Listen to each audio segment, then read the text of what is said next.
On a appris un nouveau jeu qui s'appelle le DBL Ball.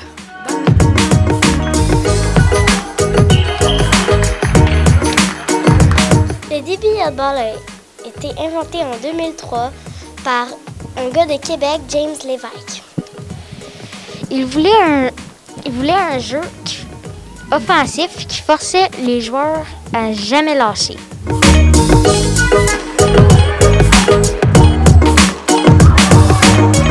Donc, le DBL Ball consiste en 3 choses essentielles.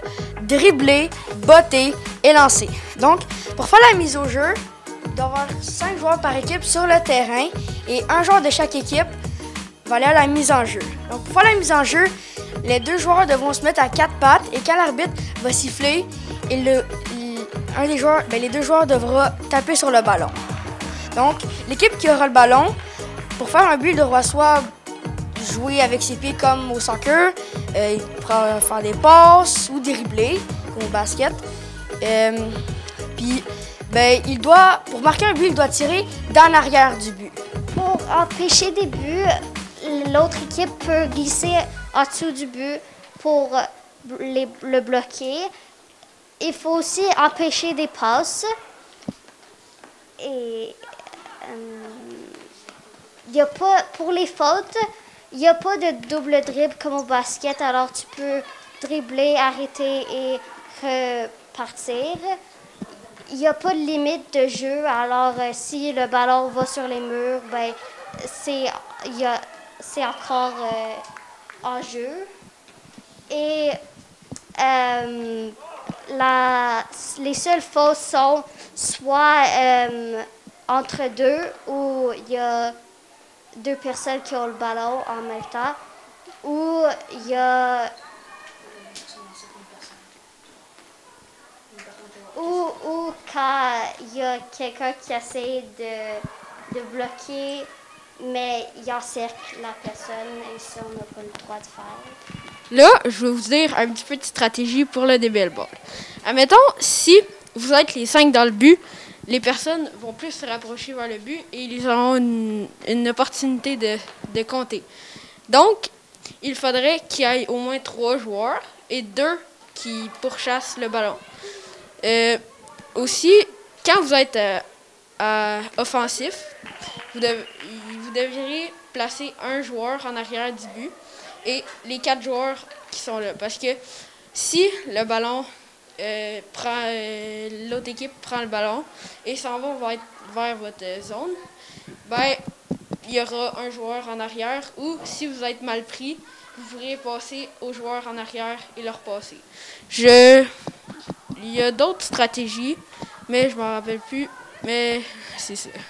Moi, qu'est-ce que j'aime du DBL Ball, c'est que, mettons qu'on a le ballon, on le lance, mettons s'il cogne sur le mur, ça va pas être un arrêt de jeu, fait comme on joue plus. Puis aussi, on a beaucoup de façons de jouer avec. On a avec les pieds, puis on peut faire des passes et dribbler. Puis c'est ça, c'est vraiment le fun. Je pense que la classe, elle s'amène. Moi, c'est qu'on peut se pitcher par terre, puis qu'il n'y a pas de limite de terrain. Moi, j'aime plusieurs choses de ce sport. J'aime beaucoup la façon comment on fait la mise au jeu, parce que je trouve que c'est original que les joueurs du centre soient genre à 4 pattes. Mais sinon, j'aime bien glisser dans les buts. Puis je trouve ça original que les buts sont comme dos à dos. Moi, qu'est-ce que j'aime dans le DBL Ball, c'est que quand tu as le ballon, tu as le choix de dribbler, de lancer ou de le botter. Moi, ce que j'aime du DBL Ball, c'est qu'on bouge tout le temps. Donc, on n'arrête pas, puis moi, j'aime ça bouger, fait que c'est ça. Moi, j'aime la diversité au DBL parce que tu peux faire plein de passes. Puis les jeux de passes, il y en a des possibilités infinies parce que le jeu, il joue tout le temps. Fait que tu bouges, puis tu y vas tout le temps. Puis avec la diversité des passes, parce que tu peux dribbler, botter, puis lancer. Fait que, genre, tu peux vite monter, puis aller au but. Mais aussi, tu peux te défendre vite. Fait que ça donne vraiment des parties assez intéressantes, puis assez... Tu sais, faut être focus parce qu'il faut tout le temps être prêt à... Tu sais, mettons là, il y a quelqu'un au but, il y a quelqu'un qui l'amène, puis qui fait comme un retournement, puis qui va à l'autre but. Tu sais, ça peut être vite fait, puis ça peut être fatal pour l'équipe adverse. Comme les ailières, ça bouge beaucoup, puis ben moi j'aime le sport, donc c'est cool quand tu as un nouveau sport qui apparaît puis qui est vraiment sportif. Puis je trouve ça vraiment le fun parce que il faut être à l'affût de tout. On a chacun nos places à prendre sur le jeu, puis c'est ça bouge tout le temps, fait que le jeu il peut complètement changer. Puis je trouve ça le fun parce qu'on a toute notre importance sur le jeu. Okay. Moi, le DBL Ball, c'est comme le basket et le soccer ensemble. Et moi, j'aime pas le soccer ni le basket, mais ensemble, c'est un jeu magnifique qui a beaucoup d'action et c'est juste formidable comme jeu. Moi, j'aime vraiment beaucoup le DBL Ball parce qu'on peut faire vraiment tout ce qu'on veut, là, tu sais. T'as envie de dribbler le ballon, ben tu le dribbles. T'as envie de le kicker, tu le kicks. T'as envie de le lancer, tu le lances. Puis là, mettons que tu cours, puis là, un but en vue, t'as rien qu'à glisser en dessous. Puis c'est vraiment fun, le DBL Ball.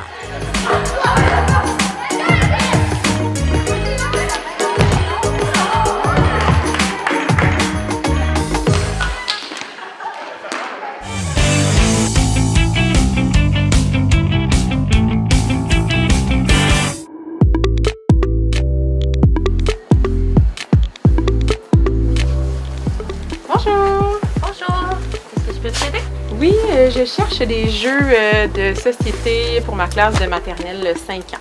Oui, ok. J'ai 2-3 idées pour vous.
Bonsoir à tous! Aujourd'hui, je vous présente le jeu Little Hero, qui est en fait un jeu d'association destiné aux enfants de 18 mois et plus. On a une belle petite caissette bleue dans laquelle on peut ranger nos 6 œufs, parfait pour la fête de Pâques qui approche à grands pas.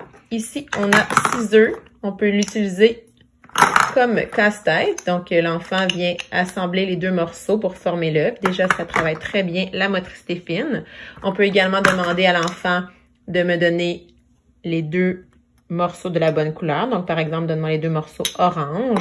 On vient travailler les couleurs et on peut aussi travailler le langage mathématique avec les petites formes géométriques qui s'y trouvent. Si on veut un peu aller stimuler davantage notre enfant, on peut y aller avec un jeu de mémoire. Donc, on place les demi-œufs face cachée et on l'utilise sous forme de jeu de mémoire. Donc, à tour de rôle, chaque joueur doit essayer de se rappeler à quel endroit on a mis les morceaux qui s'assemblent ensemble. Donc, nous sommes en pleine partie du jeu Happy Bunny, qui est un jeu coopératif pour les enfants de 3 ans et plus. Ça se joue de 1 à 4 joueurs. Alors, dans le jeu Happy Bunny, tout le monde devient le petit lapin gourmand qui essaie de traverser le potager jusqu'au fermier. Donc, on est rendu... Rose! Ton petit lapin peut aller à la prochaine case rose, ici. Et là, ça, c'est quel chiffre, donc? 2. 2, oui, t'es bonne. Bravo, Romy. Et ce qui veut dire que tu peux prendre 2 carottes dans le potager. 1 et 2. 2 carottes. OK, on va la montrer ici à la caméra, ma belle. Donc là, la différence, c'est que cette carotte-là, elle est pas croquée. Donc, il faut la remettre dans le potager. Et celle-ci qu'Eliott vous montre, elle est croquée. Donc, on peut la garder et les placer sur le côté de la boîte. Et quand on a la mesure de deux côtés de la boîte, eh bien, on a gagné la partie. Donc, on approche de notre victoire. Oh, mauve. Alors, ça... 3. Alors, 1, 2, 3. Elles ne sont pas croquées, hein, Eliott, sur les 3 que tu as obtenues.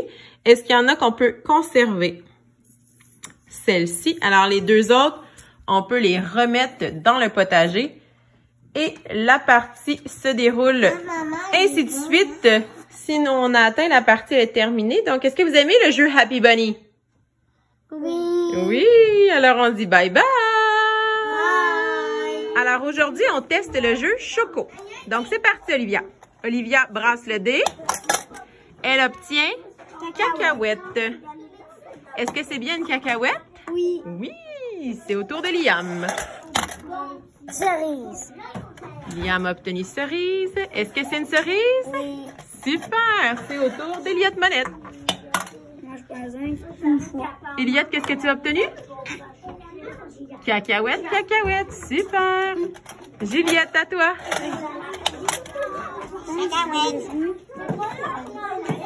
Ah, ce n'était pas la cacahuète, alors elle doit la remettre sur la table. Oh, on doit le remettre.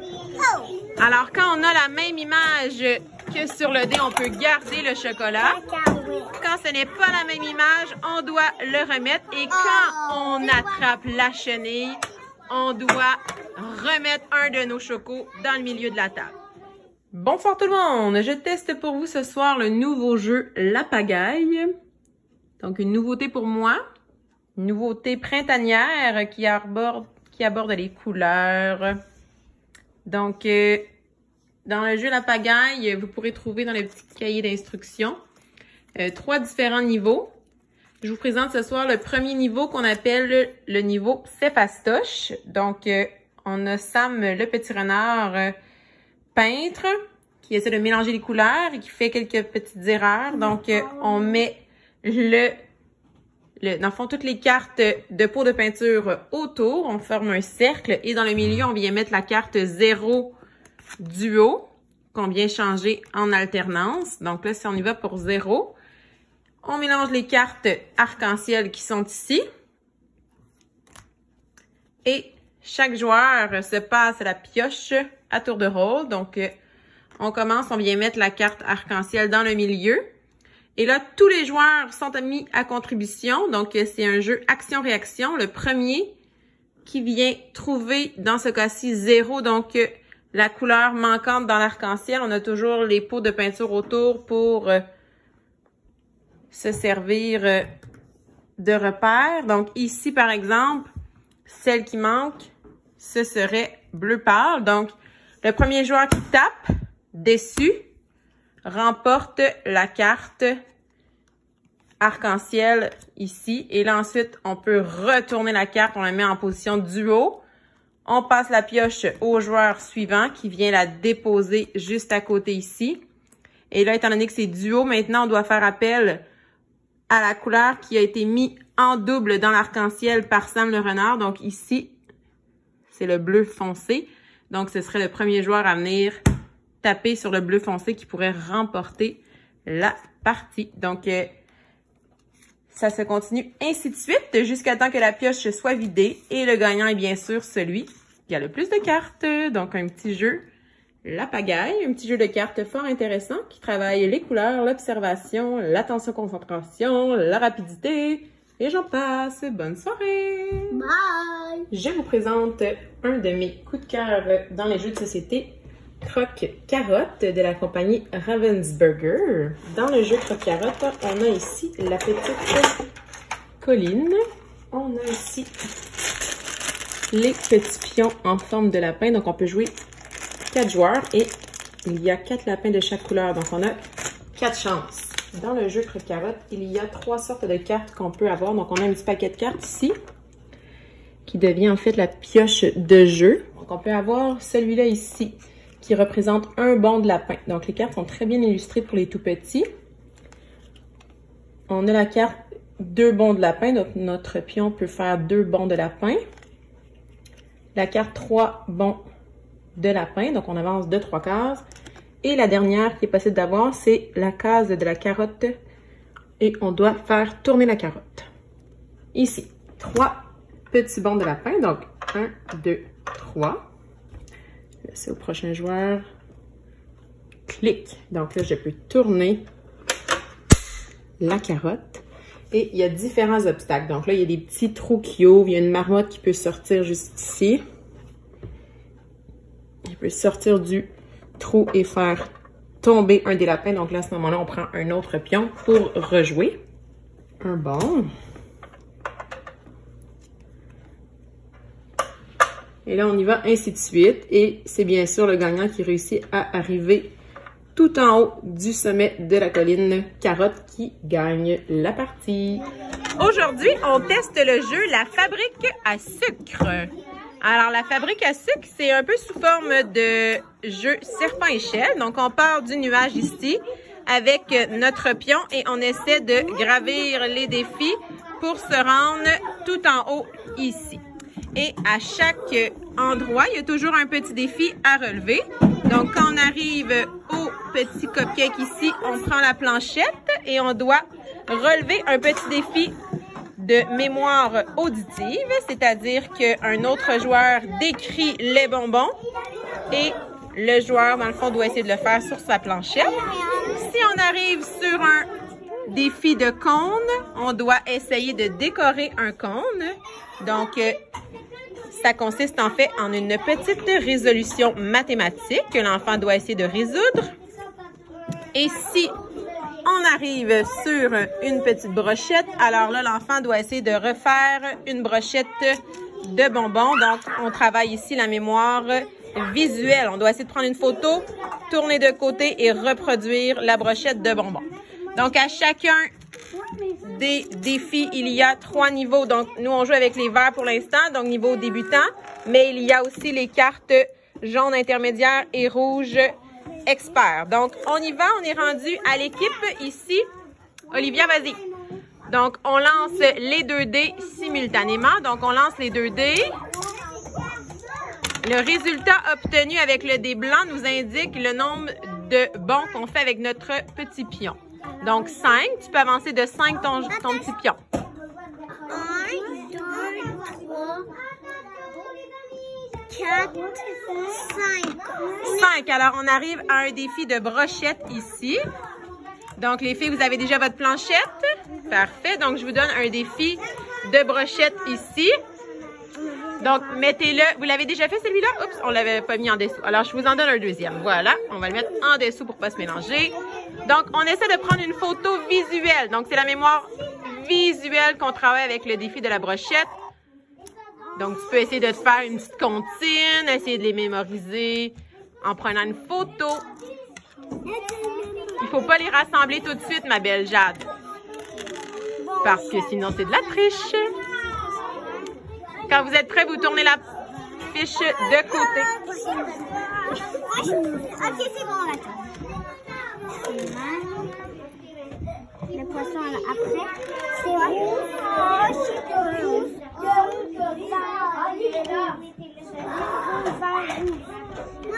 Donc là, il faut laisser les filles résoudre leur petit défi.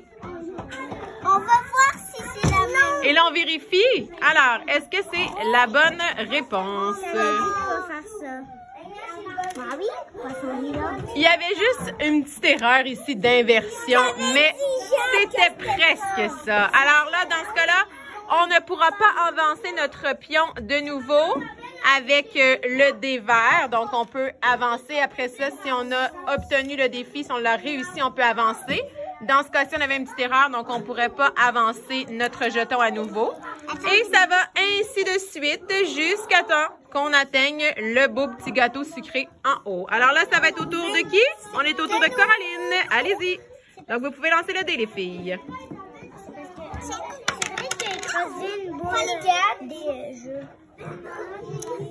Donc, tu as obtenu quoi? 4. 4. Alors, tu avances ton pion de 4. 1, 2, 3, 4. Oh, alors là, c'est quoi? Oh, le défi du cupcake. Alors là, tu as ton cupcake. Je prends la fichette de cupcake et ici, c'est la mémoire auditive qui est travaillée. Alors, je vais te donner le petit gâteau au chocolat décoré. Je veux que tu y déposes 2 haricots verts, 1 haricot rose et 1 haricot bleu.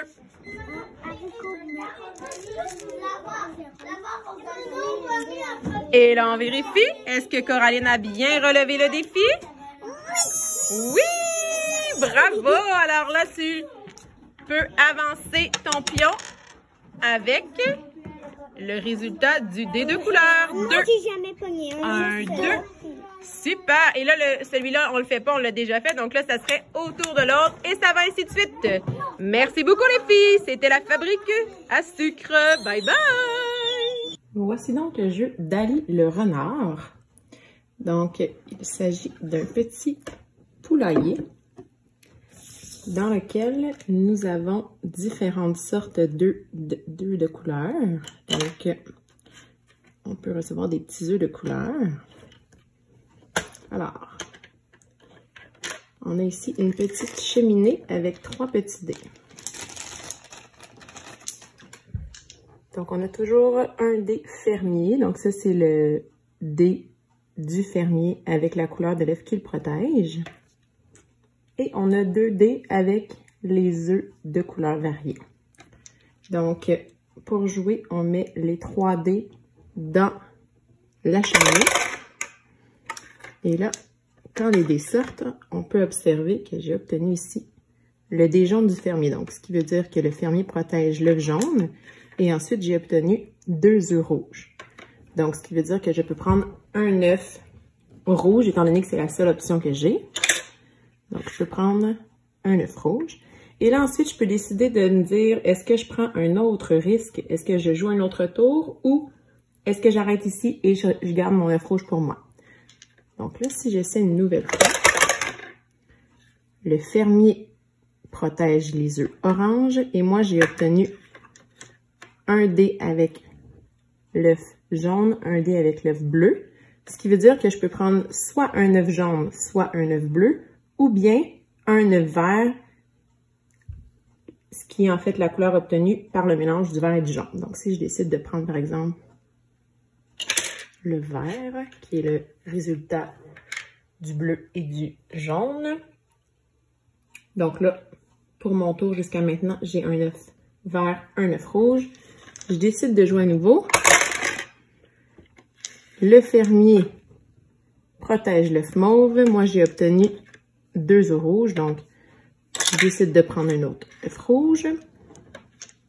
Je peux encore décider de rejouer à nouveau ou d'arrêter mon tour ici.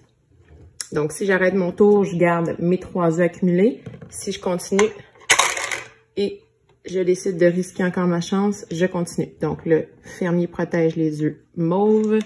Moi, j'ai obtenu ici un œuf rouge, un œuf jaune, ce qui veut dire que je peux prendre soit un œuf rouge, soit un œuf jaune, ou bien un œuf orange.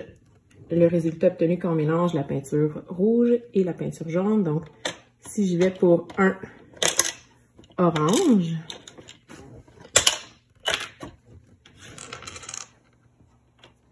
et là, la partie continue ainsi jusqu'à temps que le gagnant obtienne 10 œufs. Donc, Elliot et moi sommes en pleine partie de jeu Kangaroo. J'y vais avec le kangourou rouge. Donc, c'est un jeu de cartes de rapidité qui travaille les couleurs. Quand on dépose une carte au milieu, on doit dire la couleur et le kangourou qu'on veut aller chercher. Donc, la même couleur. Donc, c'est à moi? Ouais. J'y vais avec le kangourou orange. Alors là, quand il n'y a plus de kangourou au milieu, on peut aller chez notre adversaire. Donc, je prends le kangourou orange et je reprends une carte dans mon jeu. C'est important de toujours avoir 5 cartes dans notre paquet. C'est à ton tour.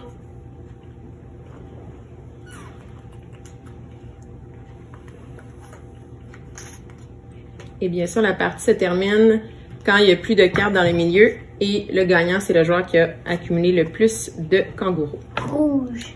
Rouge. Alors là, Eliott veut venir chercher mon kangourou rouge. Et moi, j'ai une carte rouge. Alors, je peux défendre mon kangourou et dire « Non, non, non. Tu ne prends pas mon kangourou. » Donc, moi, je vais aller prendre son kangourou jaune. Je me reprends une carte, toujours pour avoir 5 cartes. C'est à ton tour!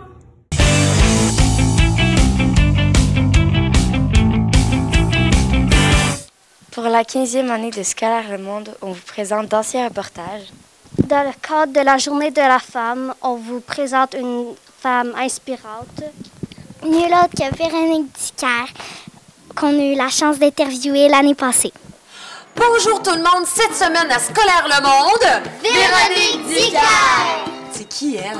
C'est toi! Ah! Expliquez-nous ce que vous ressentez à l'intérieur quand vous faites un spectacle sur scène et quand vous applaudissez très fort, comme lors de la première fois que vous avez fait la première partie de Céline Dion au Centre Bell. Et qu'est-ce que je ressens dedans de moi? Bien, beaucoup de fierté, parce que je me rends compte que quand je réussis une imitation, puis quand les gens sont touchés par une imitation ou qui trouvent ça drôle, ben ça me touche beaucoup. Honnêtement, le Centre Bell, quand j'ai fait le Centre Bell dans la première partie de Céline, honnêtement, là, j'avais des papillons qui étaient hors contrôle dans mon corps.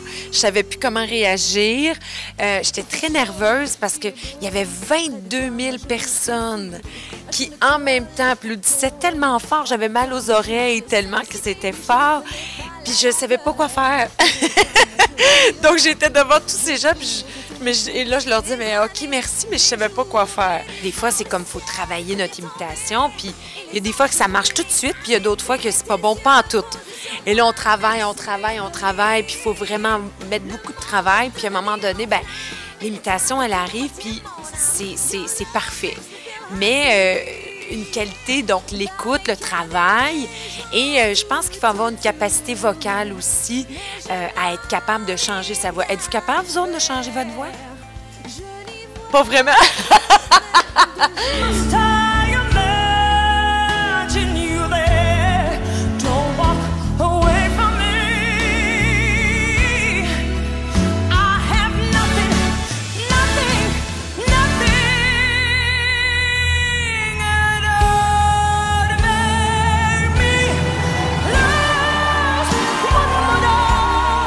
Quand vous êtes-vous rendu compte que vous aviez du talent pour faire des imitations?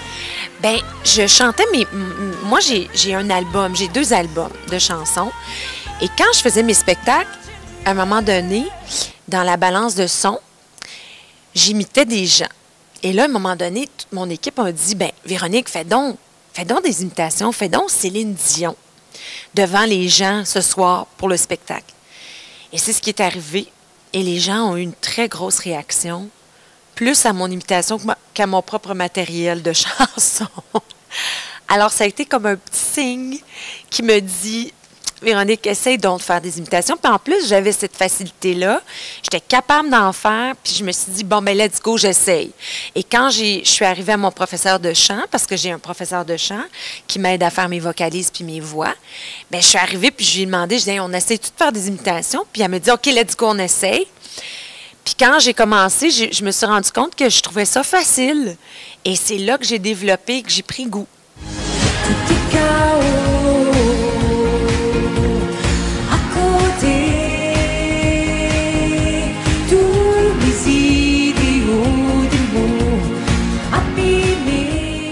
Tiens, Marie-Félix, merci pour l'entrevue.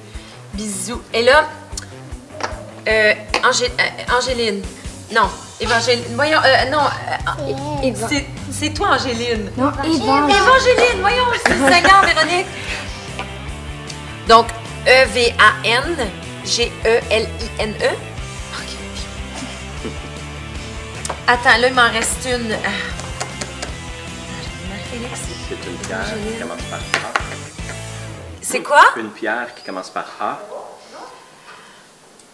Tu me l'as dit, voyons, rappelle-moi ton prénom, là. Agathe. Ah oui, Agathe, mais oui, merci. Avec un H, pas